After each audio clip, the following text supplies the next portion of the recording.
What's up, guys? It's AG Sports. Thanks for coming back. Thanks for tuning in. We did have a winning week last week, so let's give it up for that. What I'm going to do today is go over the picks from last week, give you some picks for this upcoming week, and maybe go over some algorithm numbers and things like that. And I apologize. If I don't sound as enthusiastic or maybe a little rushed, it's because I actually just recorded this whole video and the computer did not record it. It was user error. But basically, I've been talking to myself for like 30 minutes, so this is my second go around. First of all, though, let's go ahead and get into the recap from last week. So last week we did go 5-3. We had the Patriots -3.5 at the Jets, covered easily. That game again got juiced up to I believe like -6.5 by kickoff, and I let you know I didn't hate you if you take the Patriots even up till Sunday morning, and that was fine. It would have covered either way. Broncos at the Jaguars under 44.5. Again, another one that easily covered for us. Broncos defense is for real. Jaguars offense is yet to be seen. I have no idea what the Jaguars are doing there. Rams -4.5 at the Colts. The Rams -4.5. Man, it could have covered. And we saw the number move down to actually 3.5 throughout the week, and the Rams had a chance driving at the end of the game to score a touchdown. They ended up settling for the field goal, game-winning field goal. But either way, they could have covered, didn't. The Colts were just moving the ball all day on this Rams defense. They had trouble in the red zone. They couldn't convert those moves into scores, but they were able to move the ball up and down. So the game ended up being a little bit closer than we had anticipated, but something that Vegas did get right. Rams -0.5 point for the first quarter, though. We did catch that one. Sean McVay is just amazing. McVay, sorry if I could talk today, is amazing at drawing up these first drives, and he is just so good. It seems like he knows exactly where to go and what to do to get some points in that opening drive and kind of set the tone for the rest of the game. That may be a little bit different this week because he's playing the Buccaneers, but we'll go over that in a second. Chiefs -3 at the Ravens is a second loss. The Ravens didn't only cover. They actually ended up winning this game. I've watched that game twice now. I still don't know how they won. They were down at a point. Looked like they were just dead to water. And yeah, they ended up coming back and winning that game. So then we have the Bills -3 at the Dolphins. I thought they were going to win this game either way. A lot of sharp guys have been saying, yeah, the Bills always dice up this Dolphins defense, and they were doing that. It did obviously help that Tua went down with a rib injury, but I think even if he plays in that game, the Bills come away with that win and the cover. Raiders at the Steelers. Raiders are just in a really bad spot. They had played Monday night, played in overtime, and then were forced to travel to Pittsburgh, and the Steelers still could not do a damn thing, could not move the ball. Their offensive line is just as bad as we thought it was, and just they couldn't help us out here, couldn't even get the win, much less cover. And then lastly, though, we have the tease. So we teased the Browns down to 6. We had teased the Buccaneers down to 6.5. And we get that win. And I'm very glad that we did tease that because I know some people were saying the Browns are going to just have their way with the Texans. And the Texans aren't as good as they looked in the first week. And luckily, Tyrod went out because this game should have probably been even closer than it really was. The Browns ended up winning by 10, but one of those was a defensive touchdown, so it could have been Browns by 3, which obviously wouldn't have covered even with the tease. But either way, we get the win there. So again, we end up 5-3. For the season, including preseason, we are 15-9-1. We are up 6.37 units. Our sides, we are at 58% winning percentage. Totals at a 75% win percentage. For teasers, we are 2-0. Teams we have graded pretty well are the Broncos and the Buccaneers. Both of those teams we are 2-0 with as far as betting on them. The team that we have done worse with is the Ravens. We are 0-2 with betting anything involving the Ravens. So just a heads up, I'm going to be staying away from the Ravens until we get some better predictive values out of the numbers here, and maybe we have a better idea of the Ravens as a team. I do want to say that their injuries have been a big reason for this performance as far as the algorithm is concerned. So many different guys, so many different players, and just a mixed match of people really impact the predictiveness of the team as well as the numbers. So that's the way it is, though. So let's just kind of stay away from them until our numbers get a little bit more accurate. Let's go over the picks, though.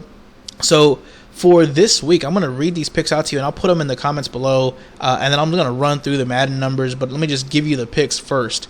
So First pick here is Panthers at Texans under 44.5. Texans are going to be missing Tyrod Taylor, and without him, that offense is just even worse than we expected. Tyrod was able to keep this team afloat and keep the ball moving, keep the chains moving, using his legs and just kind of being a veteran in that locker room, knowing what to do to get the job done. He was able to keep this team in games that they probably had no business being in. But he's going to be gone, and it seems like he's probably going to be gone for a while. So they're going to be rolling out Davis Mills, and he's going to get his first start against the Panthers, who have had a lockdown defense. Week 1, they didn't look so hot, but that was a lot of miscues by Sam Darnold in the offense and not really being able to move the ball, putting their defense in bad spots, stuff like that. So they let up 14 points to the Jets, but I think that's probably more the offensive side of the ball issue than the defensive side. I do think the Panthers get this win, and they probably cover. Right now it's at 7.5, but just in the off chance that the Texans get a backdoor cover or that the Panthers don't score as much as we're thinking that they will, because the Texans defense is also pretty good. The Texans defense were able to maintain some semblance of a functional unit against the Browns and against Nick Chubb.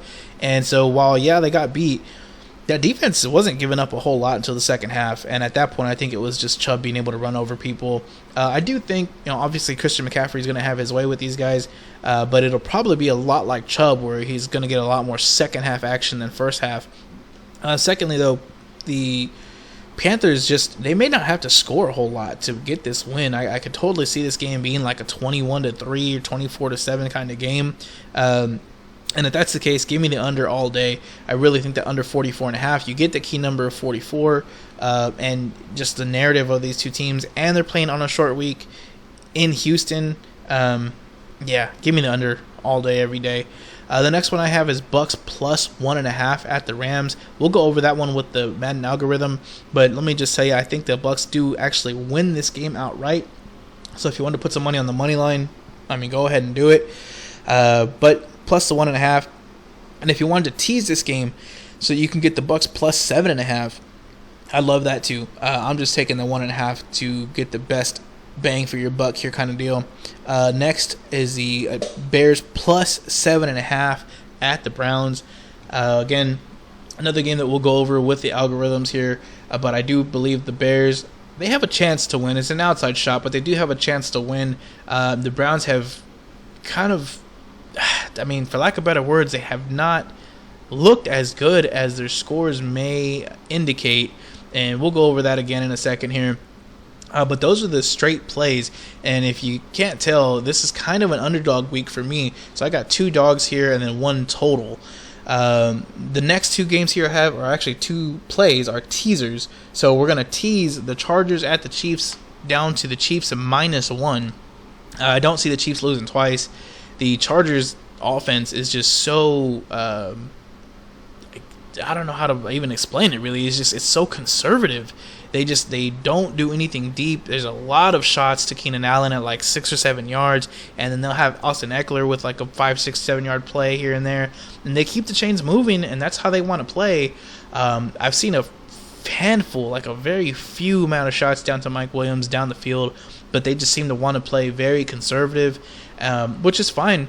But when you play against teams that can put up a lot of offense, like the Chiefs, like the Cowboys, one mistake is going to kill you, because you're trying to take like a half a quarter to get one score when the other team is going to turn around and get the others. They're going to get their score in like 3 minutes. So if that.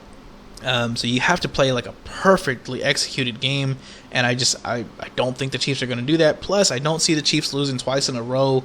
I think Andy Reid is going to be, kind of pissed off here, and I think the team is going to probably be a little pissed off after losing this. They're actually 1-2 in their last 3 games, so I see them taking this one pretty serious and maybe taking out some frustration on the Chargers. I don't care if you have Derwin James and Joey Bosa on your defensive side of the ball. There's just so many weapons with the Chiefs.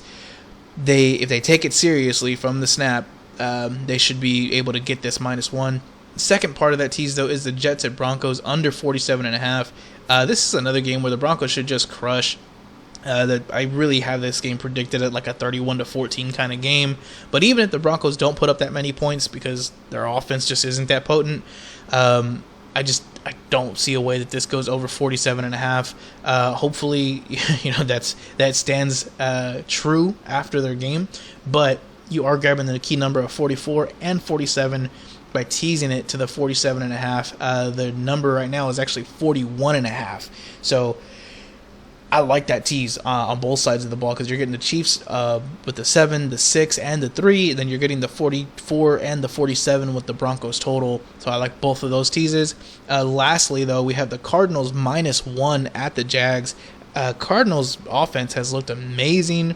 They have just been able to do whatever they want against whoever they want. The Jaguars defense is not good at all. But aside from that, their offense has just not really been able to do anything.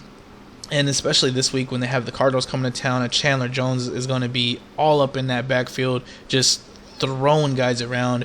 I don't see a way the Jaguars really keep this one close. Now, they may be able to get a late field goal or touchdown to kind of cover the back end spread or give it that back door at the -7.5, I believe it's up to now. That's why I did not want to play the Cardinals straight. But I do fully anticipate the Cardinals winning this game. DeAndre Hopkins having a great week, just like the other two wide receiver ones did. In week 1, Brandon Cooks at 150 yards. Courtland Sutton in week 2 had 150 yards against this Jaguars defense. DeAndre Hopkins I see for over 100 yards and maybe a pair of touchdowns. It's a huge week hopefully coming up for him. So we're again teasing the Cardinals down to -1, and then the other part is going to go back to the Broncos, and this will be Jets at Broncos -5. So the line is actually Broncos -11.5 now. It came out at -11 to begin with.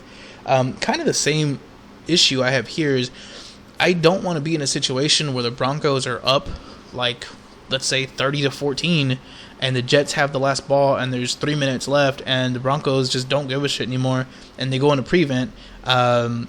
And then you end up losing because they score some shitty last-minute touchdown that nobody cares about. So for that reason, I tease them down. Again, I don't hate you for taking it if you just take the Broncos straight up at the -11. But I'm going to take the tease. I'm going to grab the key number of the 7 and the 6 and the 10 all together.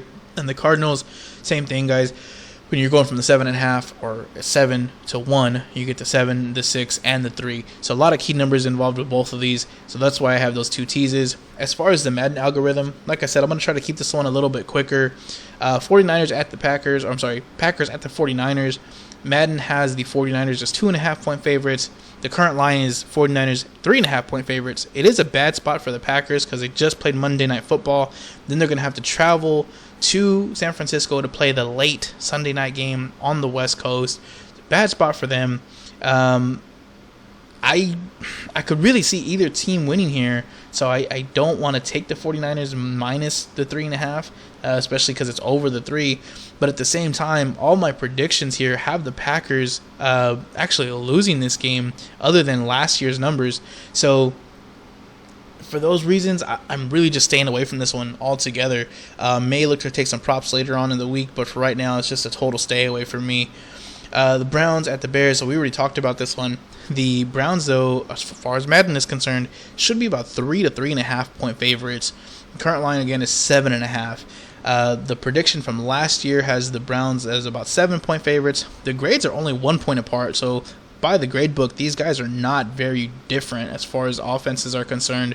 Now, the EDSR, Browns are much higher than the Bears, but these numbers are very skewed right now, and that's why we grade the Madden algorithm the heaviest this time of year, because it is totally skewed by who these teams have played. So I wouldn't take the EDSR number as gospel just yet. So all these numbers together, and just the spread being too big, it's a 7.5. And the Browns, they played the Chiefs in week 1, and the Chiefs have been god-awful at stopping the run. They just cannot do a thing to stop it. I think that made the Browns look a lot better than they really were, and their EDSR looked a lot better for that reason. And then last week they played the Texans, and the Texans, again, not a great team. They had Tyrod Taylor go down, and they were only able to win that game by 10 in a game where there was a very late turnover and a defensive touchdown for the Browns. So again, that game really could have been like a 3-point game, could have been a lot closer than it really looked on the scoreboard. The Bears look to be rolling out Justin Fields this week for the first time, and which is obviously a big advantage for the offense and just brings a totally new facet that the Browns have not seen on tape before from the Bears. So for those reasons, I'm taking the Bears plus a 7.5. Cowboys, Eagles. Cowboys, I have, or at least Madden has it, as about a 5 to 5.5 point favorite. The predictive score from last year has the Cowboys as 3-point favorites. The grades for this year do have the Cowboys graded out at about 4 points higher, as far as grade points, that is. EDSR also has the Cowboys as 4 points higher. EDSR, just in case you're not aware of this, 70% of the time, if the team has a higher EDSR, they do actually win the game straight up. That has nothing to do with covering. That is just strictly winning the game. I personally believe that the Cowboys will win this game, but I don't know if they cover the 3.5. If it gets down to Cowboys -3, I would really look to be putting a half a unit on it. But at 3.5, it's just a stay away from me. I don't think the Eagles are going to win this game, which is why I'm not taking the Eagles plus 3.5. But at the same time, I think that the 3.5 is a little bit too much to go with the Cowboys as well. You're probably going to push at 3. So the Cowboys -3, I would look to do it and just kind of hope that we can get away from the push. But again, that's up to you if you want to take those or not. Next is the Patriots and Saints. Patriots should be 2 to 2.5 point favorites per Madden. They are 3-point favorites right now. Predicted score from last year had the Saints as 5-point favorites. The grades from this year have the Saints grading out at about 2.5 points higher, grade points higher than the Patriots. But the EDSR has the Patriots as 52 early down success rate, and the Saints at 43. So this one's kind of all over the place. Not really sure what we're going to get with the Saints. I think their Week 2 performance is probably more indicative of their future. And the team that they played in Week 2 in the Panthers is probably more similar to the Patriots than the Packers are. So I do believe the Patriots get this game. And I think the -3 is probably a pretty fair value, but I'd be looking to wait on this game until maybe the end of the week here, see where the general public comes in, see if they're still thinking the Saints are the Saints from Week 1. And if we can get this down to like -2 or -1 even, I'd be looking to grab it. But until then, at the 3, I'm probably just staying away. Rams and the Bucs. This is, again, probably my favorite game of the week. Madden has the Rams as 3 to 3.5 point dogs, not favorites. The predicted score from last year has the Rams as 6-point dogs. The grades from this year have the Rams as actually 6 grade points higher than the Bucs. EDSR, though, has the Bucs 4 points higher than the Rams. So it's kind of mix and match here. Primarily just the grades from this year are the only thing that favor the Rams.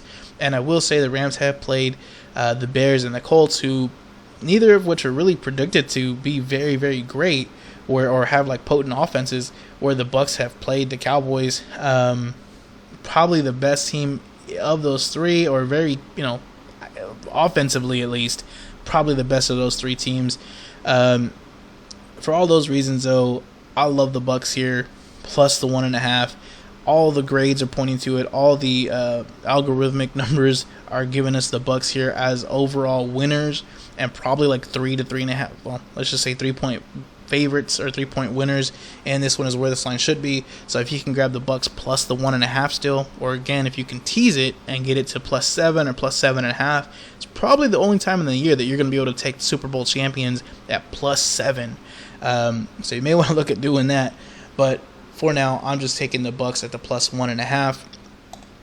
Ravens, Lions. So again, I'm staying away from the Ravens. I just have not been accurate with predicting anything from them. But the Ravens, per Madden, should be about 3-point favorites in this game. The last year's predictive numbers have them as 10-point favorites. The grades, Ravens grade out at 10 grade points above the Lions, which is roughly about a 6-point spread. EDSR is about 7 points in favor to the to the Ravens. So everything here is pointing to the Ravens winning this game. Again, this is another one where I could see the Lions looking to get a backdoor cover here. Kind of been their MO the whole season so far. They did get the backdoor cover against the 49ers in Week 1, depending on what spread you got. Last night they were almost gonna do that to the Packers as well. I believe they ended up losing by like 18, and their spread was 11. And the Lions had the ball towards the end of the game. They actually had like 2 or 3 attempts to do it, and Goff just kept turning the ball over. So yeah, Jared Goff does suck. And if you're gonna take the Ravens, that's really what you're betting on. You're betting on Jared Goff not being able to get the late backdoor cover here. I do think the Ravens' injuries and their just constant need to play catch up, and these two, games that they've played that were very emotional, very high-paced games, one of them going to overtime and a rest disadvantage, all of that stuff is going to catch up to them, guys. I don't care if you love them or not, if you think that they're great on paper or not.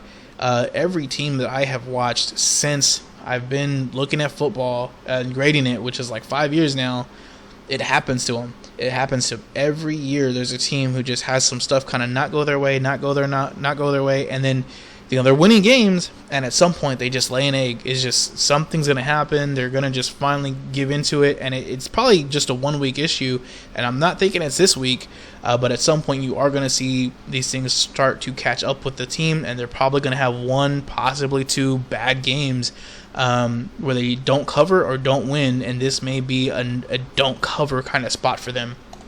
Lastly, those are the Bills. 2 more games, the Bills and the Broncos. But the Bills, for our Madden algorithm, are at about 7.5 to 8 point favorites. Current line is 9. The predictive score from last year has the Bills as 11 point favorites. The grading system from this year has Washington actually graded about 7 grade points higher. EDSR has Washington also graded higher at about 15 points higher. Again, this is why we don't take the EDSR and the grades. We don't weigh them as heavily as we do the Madden algorithm this early in the season. Everything is so skewed towards who you have played, and it's only been 2 games, so you've only played 2 teams, and some teams like Washington have played teams that are just not great, and they allow these really good numbers to be put up, and it's just not really indicative of the rest of the year. So I do think the Bills get the win. I don't know if they get the cover, though, and that's kind of where I'm stopping here, because I think you could tease this game either way. I think you could tease it down to the Bills -3, or you think you could tease it down or up for Washington and get them to +15. I am probably going to not tease this one at all, but if you wanted to do it, I don't hate either one. I think both ways you're getting a lot of key numbers.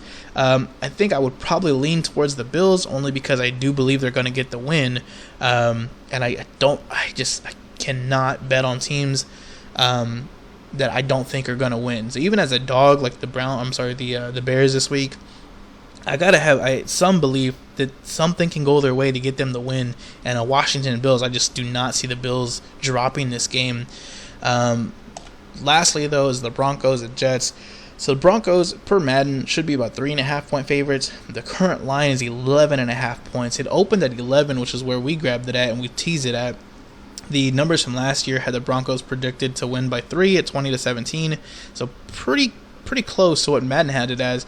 The EDSR is in favor of the Broncos by 7 points. Your grades, grade point average or grade points, Broncos are favored by about 26 grade points, which roughly comes out to about 2 touchdowns or so.